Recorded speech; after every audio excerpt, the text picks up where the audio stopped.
एवं आंचलिक पाणीपाग विज्ञान केन्द्र पक्षर पाणीपाग जनित एक विशेष सूचना अथवा आगामी दिन में ओडिशा रे प्रबल वर्षा को नहीं आंचलिक जलवायु केन्द्र पक्षर ओडिशा रे केतेक जिला वार्निंग जारी होइछे।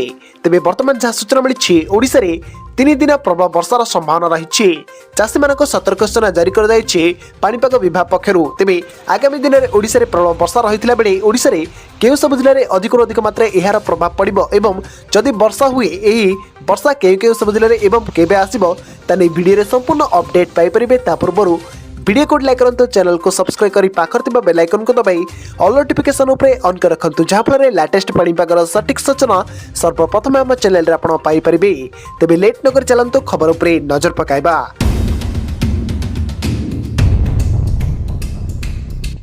तेबे वर्तमान जहाँ सूचना मिली पाणीपाग को नहीं पुणी एक बड़ अपडेट आसी। चाषी मान सतर्क सूचना जारी कर भारतीय पाणीपाग विभाग पक्षर। बदलिब पाग, कोहला हेब पाग, किछि स्थान रे हल्कारू मध्यम वर्षा हो पारे बोली जना पड़ी।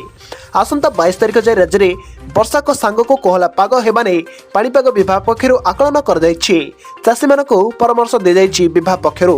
जदि फसल अमल हेबाकु जाउछि किंबा जमीरु आनिबाकु अछि तेबे तुरंत आनिबाकु परामर्श दि जाइछि, कारण लघुचाप प्रभाव में विभिन्न स्थान में वर्षा हेबार आशंका रही। आउ चाष कार्य प्रभावित हेबा आशंका थिबारु एभली परामर्श दि जाइछि चाषी मानकु। बंगोपसागर एक लघुचाप सक्रिय रहितिला बेले यार प्रभाव ओडिशा रे किछि मात्रा रे पड़िबो।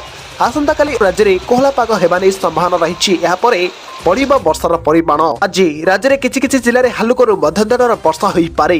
गोटे दुईटी स्थान में मध्यम धरणर वर्षा हेबा नै आकलन कर भारतीय पाणीपाग विभाग पक्षर। आज गजपति, गंजाम, दक्षिण ओडिशार किछि जिले में हल्कारू मध्यम धरणर वर्षा हेबा नै संभावना रही।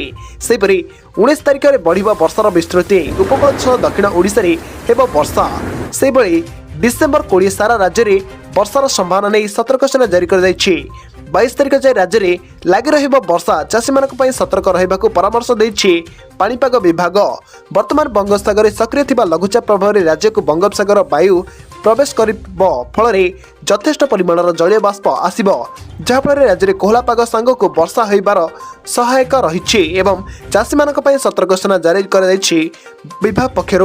सेबळे अमलक्षम फसल को काटी नहीं सुरक्षित रखिबा स्थान रे सुरक्षित रखा परामर्श दी जाइछि विभाग पक्षर। सेतिपई आपण माने अलर्ट रहंतु। तेबे आपण माने केउ जिल्लारू आम वीडियो को देखिचंती, आपणक अंचल रे वर्षार परिमाण केमिल रहिछि वीडियो रो कमेंट बॉक्स रे निश्चय कमेंट करी जणांतु।